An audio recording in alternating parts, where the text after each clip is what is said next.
Olá, olha, quem já tentou ler o livro dos Salmos sabe como é. É fácil se sentir um pouco perdido, né? É uma coleção imensa, cheia de emoção, de poesia. Mas e se eu disser que existe um método para isso? Hoje a gente vai desvendar o passo a passo que os analistas usam para transformar esses cânticos tão antigos em uma fonte clara de sabedoria. É que a grande questão é essa, né? Como é que a gente mergulha de cabeça em 150 poemas escritos há milhares de anos e de fato entende o que eles querem dizer? A escala é gigantesca, o contexto histórico está lá longe. Parece uma tarefa impossível, não parece?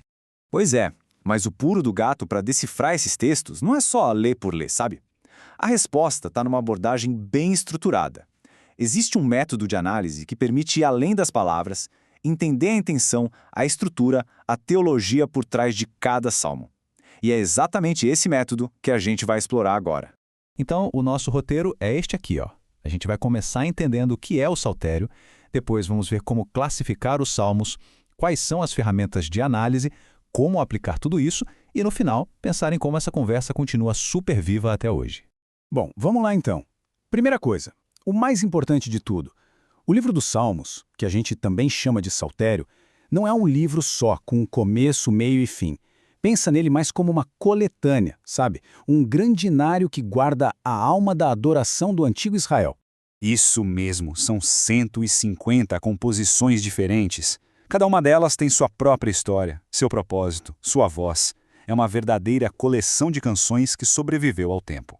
Dá para pensar no saltério como uma janela aberta para o passado, sabe? Olhando por ela, a gente vê a vida religiosa daquela época. E ali dentro tem de tudo, toda a variedade de experiências humanas diante do divino. Tem hinos de pura alegria, tem lamentos de cortar o coração em momentos de crise, tem orações pedindo ajuda e, claro, canções de gratidão por alguma bênção recebida. Então, chegamos num ponto fundamental. O primeiro passo para qualquer análise séria é entender que os salmos não são todos iguais, nem de longe. Eles se dividem em diferentes tipos ou gêneros. E identificar o gênero de um salmo é como achar a chave certa para uma fechadura. É o que abre a porta para o significado dele. Vamos começar com os hinos de louvor, os Tehilá.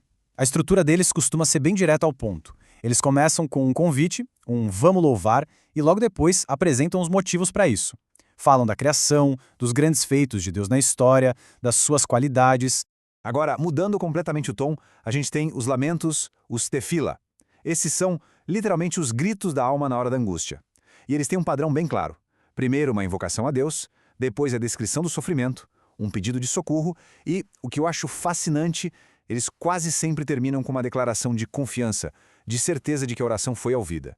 E olha que interessante, depois do lamento, muitas vezes vem a ação de graças, o toda. Esses salmos funcionam como testemunhos públicos, sabe?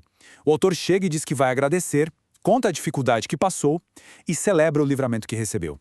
É tipo a história de uma crise, mas com um final feliz. Bom, essa tabela aqui ajuda a gente a organizar as ideias. De um lado, os hinos de louvor, com foco na adoração, num tom de alegria e reverência. Depois, os lamentos, para momentos de crise que misturam angústia com confiança. Aí vem as ações de graça, para agradecer o livramento com aquele clima de testemunho.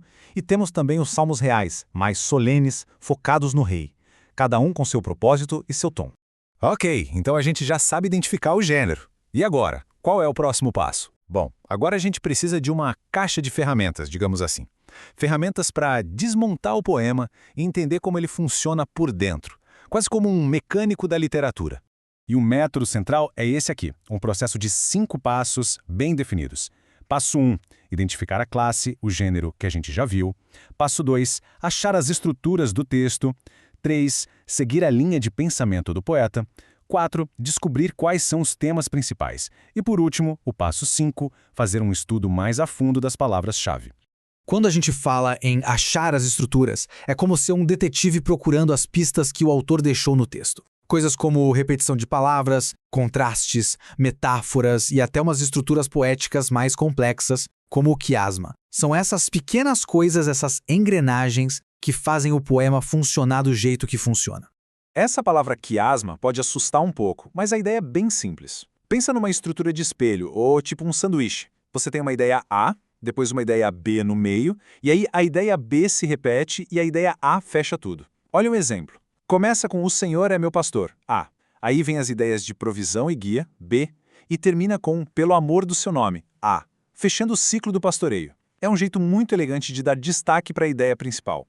Tá, mas para que todo esse trabalho? A gente está aqui desmontando o poema, analisando cada peça, e aí? Bom, o objetivo de tudo isso não é só um exercício acadêmico, não. A ideia é construir uma ponte. Uma ponte entre esse texto super antigo e a nossa vida hoje, para que ele se torne relevante, aplicável.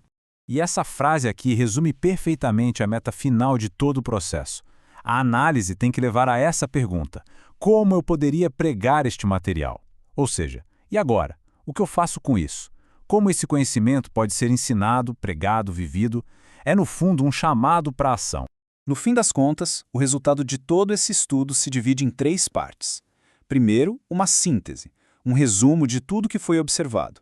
Segundo, uma aplicação para a vida pessoal, pensando em como a mensagem daquele salmo se conecta com a nossa própria jornada.